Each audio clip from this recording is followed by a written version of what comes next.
Hey everyone, it's High Level Mastery with Jordan here, and I'm going to be going through how to set up a dedicated sending domain in your high level account so that when you do send emails or email marketing, it's not going to go to spam. I'll just show you quickly what this looks like. Here is a client of mine, Living Coco, and she currently has her email masked. This is what people see, Living Coco Crew with this email address, but this here is the dedicated sending domain.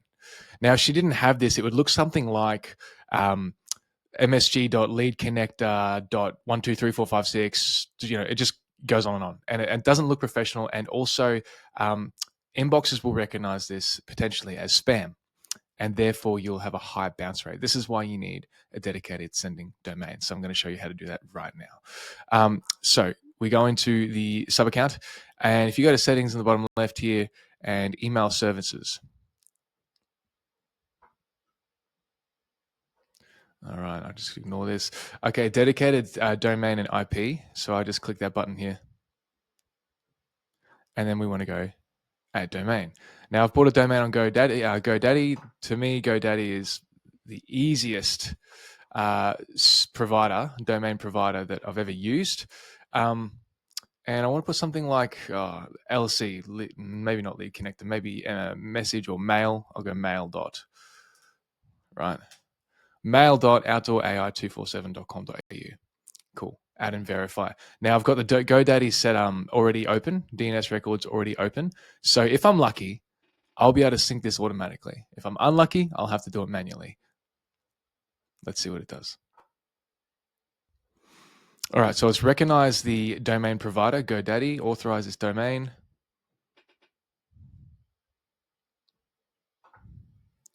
Connecting. All right, beautiful. Okay, it says it's currently live. Let's see what happens. All right, excellent. So now we have all the records here that have been mapped that just need time to propagate. And to kind of verify if it's actually going to work or not, you kind of just click verify domain a couple of times. Every 60 seconds, it refreshes, and you'll be able to start to see some of these go green. Now, some of these might take a day, or they don't verify at all. And if that's the case, you'll need to go into the DNS provider and actually manually go ahead and add the record. In some cases, you'll need to delete some records too. You can use ChatGPT to help you, but really it's not too bad. All you need to do is copy and paste the records themselves in here. So for instance, just to make it really clear, we've got a type TXT record and then the domain, the host name and the value. So I'm going to go type, add new record, type TXT. I'm going to go and copy it, the host name. Now, potentially it's already in there, but I'm just going to show you for example anyway. Make sure there's no spaces or anything. Copy and paste this.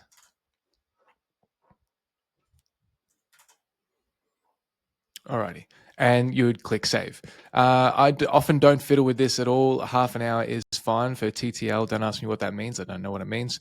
A couple of other things would be the MX records. You'll need to add some additional records here if they're not already added. So for instance, if we're going to add an MX record, we'll go here. And you can see here you got priority. And I would just put priority as 10, just like how we have it here. So go ahead and manually enter in those records if it's not going to verify for you. But we can see here this has verified partially. Okay, that's awesome.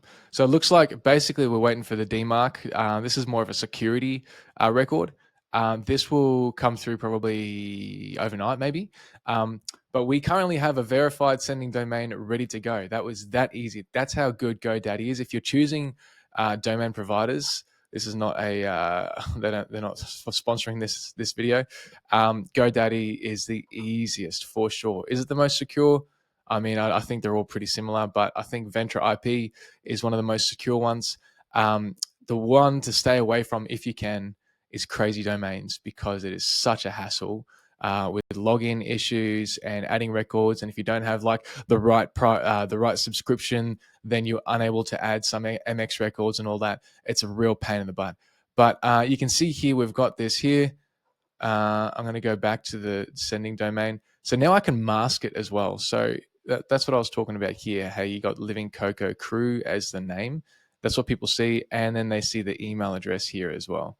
So you can mask that dedicated sending domain just by clicking set headers. So we've got here, you got those 3 dots and set headers, and you can put in whatever you want there.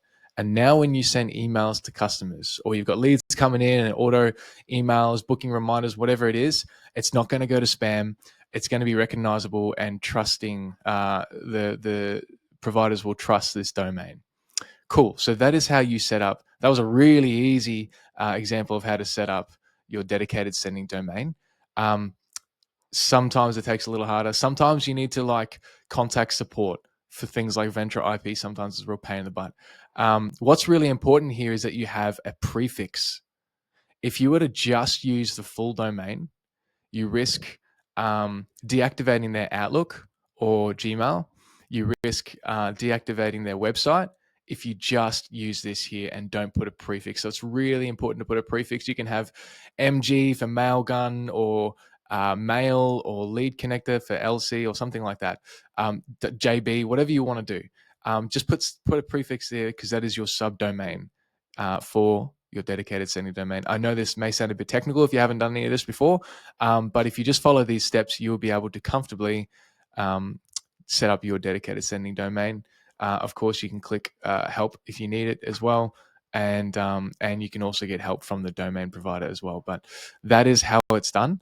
I'm hoping that was clear enough. If you have any questions, just feel free to comment on this video, and I'll get back to you. Cheers. Thanks for watching.